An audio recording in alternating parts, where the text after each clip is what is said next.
Semoga lancar, amin. Assalamualaikum warahmatullahi wabarakatuh. Selamat pagi, kami dari kelompok 6 akan mempresentasikan mengenai strategi bisnis unit, cost, revenue, and profit center yang akan dipresentasikan oleh saya sendiri, Aulia Lintang Palupi nomor absen 6 dan Filipus Baptis nomor absen 12, Ramadan Firmansyah nomor absen 25. Pembahasan kali ini ada 5 ya. Yang pertama, pengukuran kinerja strategis. Yang kedua, pengertian strategi bisnis unit. Yang ketiga, ada jenis-jenis strategi bisnis unit. Yang keempat, penerapan strategi bisnis unit. Dan yang terakhir ada proses perencanaan strategi bisnis unit. Untuk yang pertama, pengertian dari strategi bisnis unit akan dijelaskan oleh rekan saya Filipus Baptis. Dipersilahkan. Ya, terima kasih atas kesempatannya. Nah, yang pertama itu pengertian strategi bisnis unit. Strategi bisnis unit atau yang disingkat SBU adalah unit bisnis independen yang terdiri dari serangkaian kegiatan operasi terkendali yang terdefinisi dengan baik yang bertujuan untuk mengoptimalisasikan sumber daya dan memaksimalkan nilai perusahaan, di mana seorang manajer yang bertanggung jawab. Nah, terdiri atas perangkat aktivitas operasi yang dikendalikan yang menjadi wilayah tanggung jawab manajer SBU. Area tanggung jawab ini sering disebut strategic business unit.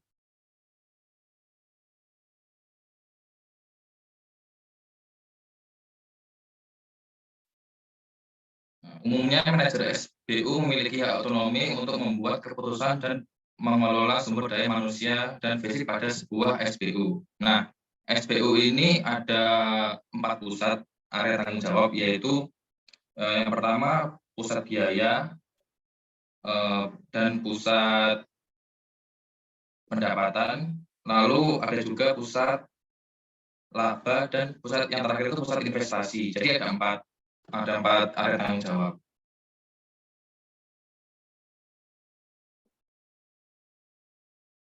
Nah, berikutnya adalah pengukuran dan pengendalian kinerja. Jadi SBU ini sangat berkaitan dengan pengukuran kinerja dan pengendalian kinerja.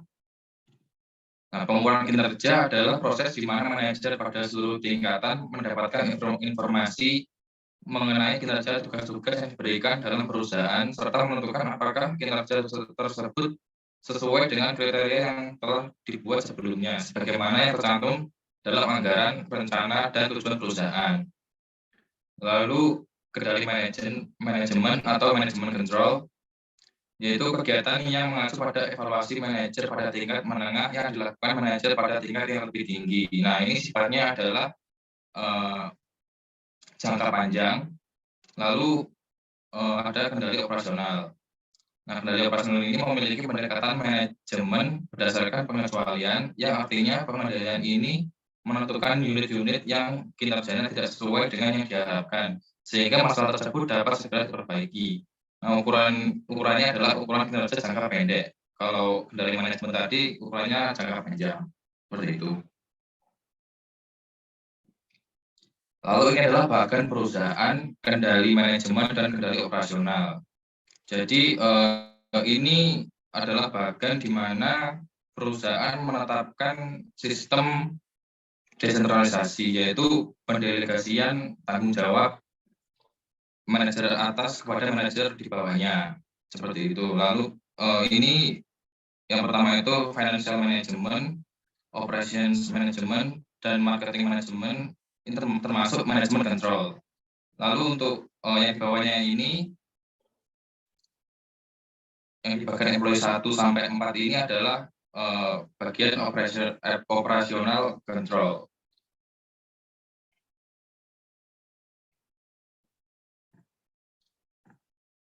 Nah, pengukuran kinerja strategis itu sistem yang digunakan oleh manajemen puncak untuk mengevaluasi manajer SBU.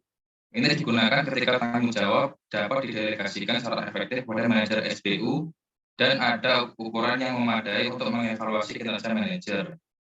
Pengukuran kinerja strategis ini ada 2 cara, yaitu desentralisasi dan balance scorecard. Nah, cara yang pertama itu desentralisasi.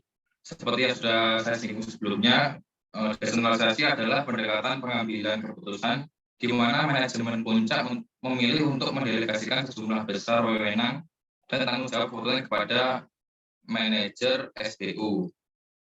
Nah, contohnya itu perusahaan retail yang mempunyai banyak toko yang akan mendelegasikan wewenangnya kepada manajer di bawahnya untuk memutuskan apakah produk yang akan dibeli serta jenis dan jumlah perikanan yang akan digunakan. Berbeda dengan perusahaan yang menerapkan sistem sentralisasi, di mana banyak pengambilan keputusan pada tingkat manajemen puncak. Lalu ini adalah keuntungan desentralisasi. Yang pertama, menggunakan pengetahuan lokal, memungkinkan tanggapan yang tepat waktu dan efektif pada pelanggan, melatih manajer, memotivasi manajer. Memotivasi manajer ini sangat penting karena untuk mencapai tujuan perusahaan. Lalu ada menawarkan metode evaluasi kinerja yang objektif. Objektif di sini berarti keadaan yang sesungguhnya atau fakta yang terjadi. Sesuai fakta lah, seperti itu. Lalu untuk kekurangan desentralisasi, dapat menghambat koordinasi antara SBU dan dapat menimbulkan potensi konflik antar SBU karena pendelegasian tanggung jawab seperti itu. Lanjut. Nah, cara yang kedua adalah balance scorecard. Nah, BSC ini sudah sempat kita pelajari di awal semester. Secara umum, BSC ini adalah suatu metode untuk pengukuran dan penilaian kinerja suatu perusahaan dengan mengukur 4 perspektif, yaitu perspektif keuangan, perspektif pelanggan, perspektif proses bisnis internal, dan perspektif pembelajaran dan pertumbuhan. Masing-masing dari 4 jenis pusat yang dijelaskan sebelumnya, pusat biaya, pusat pendapatan, pusat laba, dan pusat investasi, berfokus pada ukuran kinerja keuangan yang kritis. Daripada fokus pada kinerja keuangan saja, kebanyakan perusahaan menggandakan pengukuran kinerja untuk mengevaluasi SBU. Seringkali dalam bentuk balance scorecard.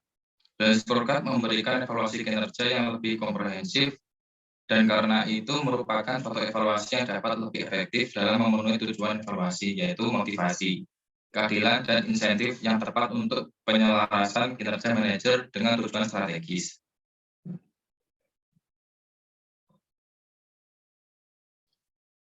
Nah, jenis-jenis strategic business unit yang akan dijelaskan oleh Aulia Lintang.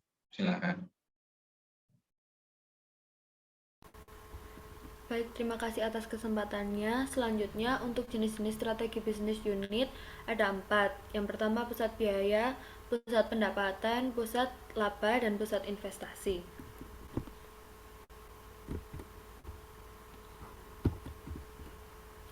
Untuk yang pertama, yaitu pusat biaya. Pusat biaya atau cost center adalah SBU produksi atau pendukung dalam perusahaan yang bertujuan untuk menyediakan produk atau jasa bermutu terbaik pada biaya yang paling rendah. Contohnya meliputi departemen perakitan pabrik, departemen pemrosesan data, dan serta departemen pengiriman dan penerimaan. Ada 3 isu strategis yang muncul ketika menerapkan pusat biaya. Yang pertama, pergeseran biaya. Pergeseran biaya ini terjadi pada saat suatu departemen mengganti biaya-biaya yang dapat dikendalikan dengan biaya-biaya yang tidak dapat dikendalikan. Sebagai contoh, manajer dari sebuah pusat biaya produksi yang dievaluasi berdasarkan biaya-biaya yang dapat dikendalikan memiliki insentif untuk mengganti biaya variabel dengan biaya tetap. Yang kedua, fokus berlebihan pada tujuan jangka pendek.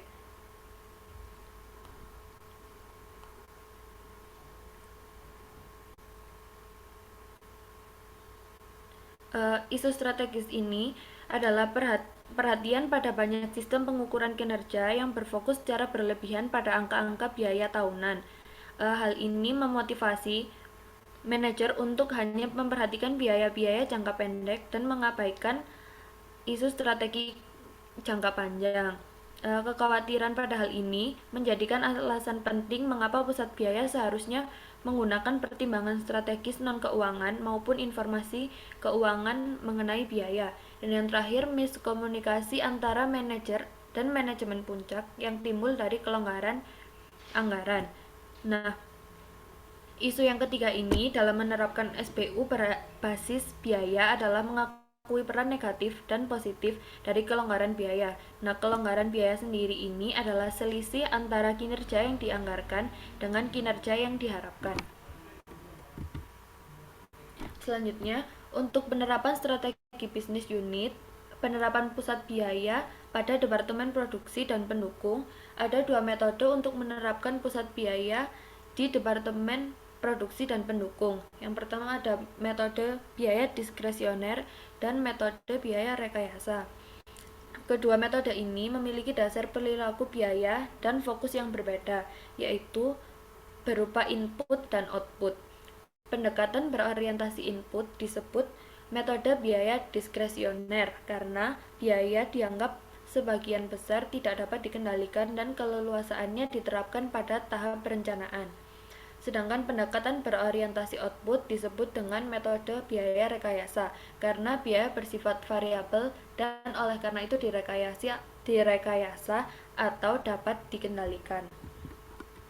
Selanjutnya, untuk penerapan pusat biaya di Departemen Pendukung Administratif, Departemen Pendukung Administratif ini contohnya seperti sumber daya manusia, penelitian, pengembangan, layanan teknologi informasi, serta pencetakan dan penggandaan biasanya dievaluasi sebagai pusat biaya.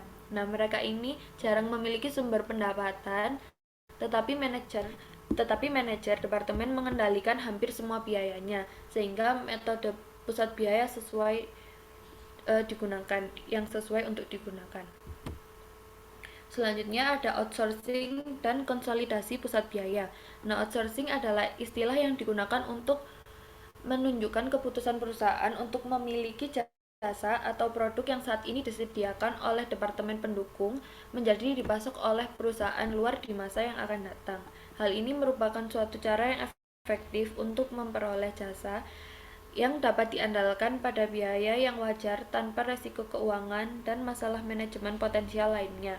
Biaya dari outsourcing sendiri adalah perusahaan kehilangan kendali atas potensi yang berkelanjutan dari perusahaan luar. Outsourcing ini juga suatu pilihan yang makin banyak digunakan oleh perusahaan untuk teknologi informasi, percetakan, penggandaan, teknik atau rekayasa, dan kebutuhan jasa lainnya. Selanjutnya ada alokasi biaya. Nah, pilihan metode alokasi biaya mempengaruhi jumlah biaya yang dialokasikan untuk setiap pusat biaya. Oleh karena itu, sangat penting dalam evaluasi pusat biaya yang efektif.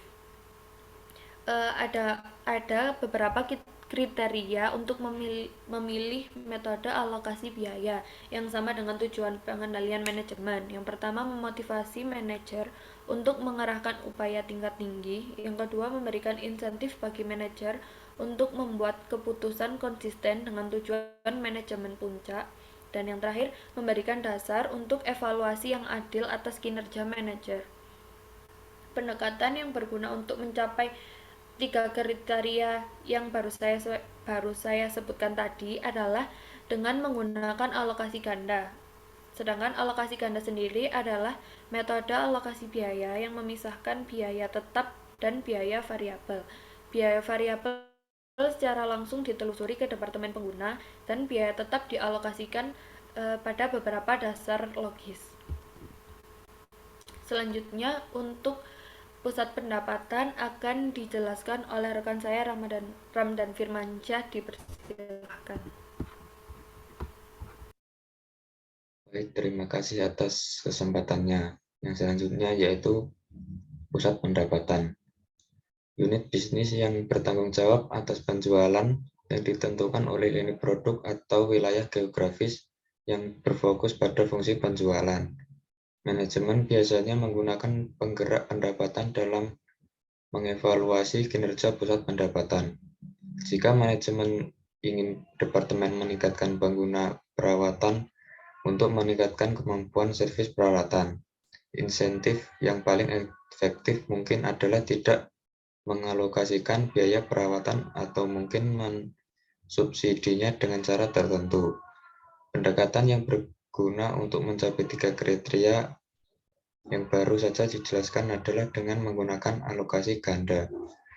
Penggerak pendapatan di perusahaan manufaktur adalah faktor-faktor yang mempengaruhi volume penjualan seperti perubahan harga, promosi, diskon, layanan pelanggan, perubahan fitur produk, tanggal pengiriman, dan faktor nilai tambah lainnya.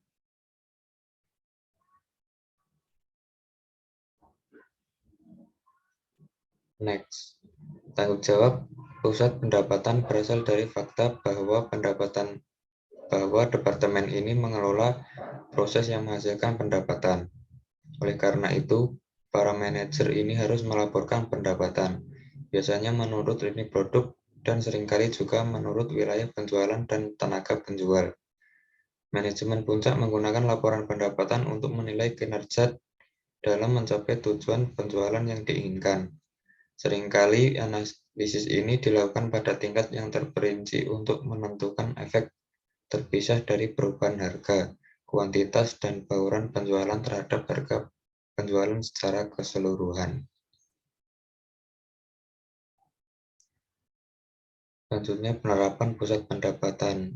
Manajemen biasanya menggunakan penggerak pendapatan dalam mengevaluasi kinerja pusat pendapatan. Penggerak pendapat ini perusahaan manufaktur adalah faktor-faktor yang mempengaruhi volume penjualan, seperti perubahan harga, promosi, diskon, layanan pelanggan, perubahan fitur produk, tanggal pengiriman, dan faktor nilai tambah lainnya. Di perusahaan jasa, penggerak pendapatan berfokus pada banyak faktor yang sama, dengan penekanan khusus pada kualitas layanan, apakah itu sopan, membantu, dan tepat waktu. Departemen pemasaran dan penjualan dapat dipandang sebagai pusat pendapatan dan pusat biaya. Tanggung jawab pusat pendapatan berasal dari fakta bahwa departemen ini mengelola proses yang menghasilkan pendapatan. Oleh karena itu, para manajer ini harus melaporkan pendapatan, biasanya menurut lini produk dan seringkali juga menurut wilayah penjualan dan tenaga penjual. Manajemen puncak menggunakan laporan pendapatan untuk menilai kinerja dalam mencapai tujuan penjualan yang diinginkan.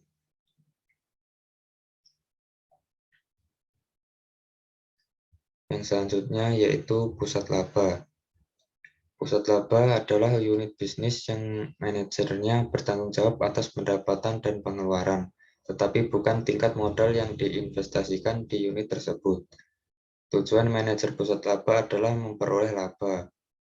Keuntungan utama dari pusat laba adalah bahwa ia membawa insentif manajer ke dalam kesesuaian dengan orang-orang dari manajemen puncak untuk meningkatkan profitabilitas perusahaan.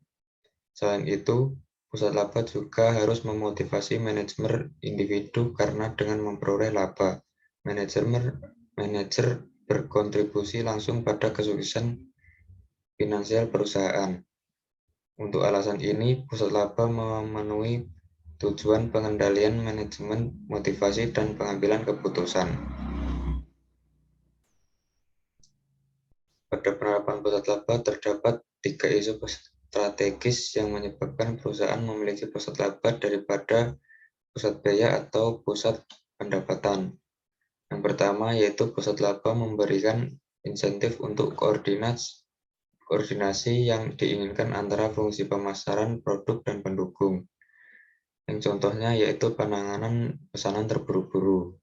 Pusat biaya akan memandang pesanan yang terburu-buru secara tidak menguntungkan, karena potensi biaya tambahan yang terkait dengan gangguan proses produksi, tetapi pusat pendapatan akan memandangnya dengan baik.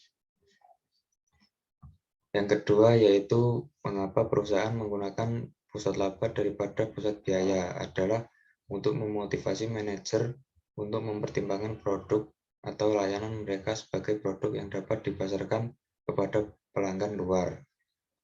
Departemen produksi yang menyediakan produk dan jasa merupakan untuk departemen internal lain mungkin menemukan bahwa mereka dapat memasarkan produk atau jasa mereka secara menguntungkan di luar perusahaan, atau bahwa perusahaan dapat membeli produk dan jasa harga yang lebih rendah di luar perusahaan.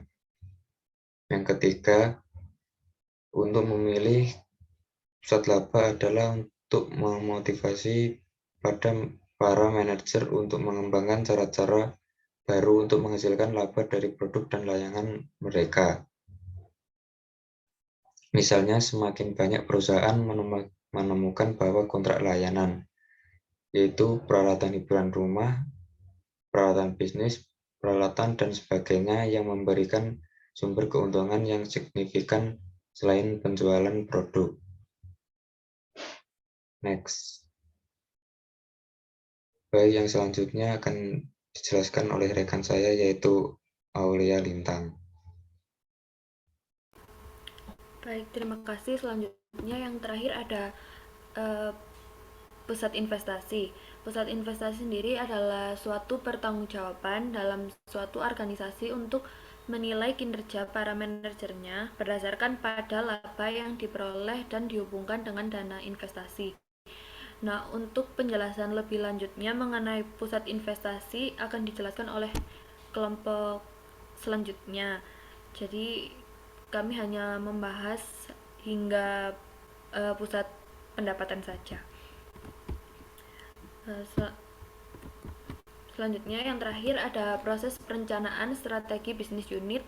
Ada 8. Yang pertama, misi bisnis. Setiap unit bisnis perlu mengidentifikasi misi spesifiknya dalam lingkup misi perusahaan yang lebih luas. Dan yang kedua, analisis SWOT, evaluasi terhadap keseluruhan kekuatan, kelemahan, peluang, dan ancaman. Analisis ini mencakup pemantauan lingkungan pemasaran internal dan eksternal. Yang ketiga, analisis lingkungan eksternal, yaitu suatu unit bisnis harus memantau kekuatan lingkungan makro seperti demografi ekonomi, teknologi, politik dan hukum, dan sosial budaya, dan pelaku lingkungan mikro utama seperti pelanggan, pesaing, saluran distribusi pemasok yang tentu saja mempengaruhi kemampuan dalam memperoleh laba. Yang keempat ada formulasi tujuan. Formulasi tujuan ini memiliki kriteria. Yang pertama harus diatur secara hierarki dari yang paling penting hingga yang tidak penting. Yang kedua, tujuan harus dinyatakan secara kuantitatif bila memungkinkan misi meningkatkan ROI sebesar 15% dalam 2 tahun. Selanjutnya tujuannya harus realistis dan tujuannya juga harus konsisten. Yang kelima ada formulasi strategis. Strategi generik Porter. Yang pertama ada kepemimpinan biaya keseluruhan, diferensiasi, dan fokus. Fokus ini dimaksudkan fokus pada satu atau lebih segmen tersebut. Yang keenam ada analisis strategi. Untuk mencapai efektivitas, perusahaan seringkali memerlukan partner atau rekan strategis. Beberapa aliansi strategi yang dapat dilakukan, yang pertama ada analisis produk atau jasa, yaitu satu perusahaan melisensikan perusahaan lain untuk memproduksi produknya, atau dua perusahaan bersama-sama memasarkan produk pelengkap atau produk baru. Ada juga aliansi promosi, yaitu satu perusahaan setuju untuk mempromosikan produk atau jasa perusahaan lain. Contohnya seperti McDonald dengan Disney Film. Dan yang selanjutnya ada aliansi logistik. Satu perusahaan menawarkan jasa logistik untuk produk perusahaan lain. Dan yang terakhir ada kolaborasi penetapan harga. Untuk poin ketujuh, formulasi program dan implementasi. Ini adalah setelah strategi dikembangkan, maka harus didukung oleh program-program. Program-program yang dibuat harus diestimasi biayanya, dan pada saat perusahaan akan mengimplementasikan strategi, harus memperhatikan stakeholder dan kebutuhan mereka. Dan yang terakhir, feedback dan pengawasan. Dalam mengimplementasikan strateginya, perusahaan harus menelusuri hasil dan memonitoring pengembangan baru. Baik, sekian presentasi dari kelompok kami. Mohon maaf bila ada kesalahan. Kami mengucapkan wassalamualaikum warahmatullahi wabarakatuh.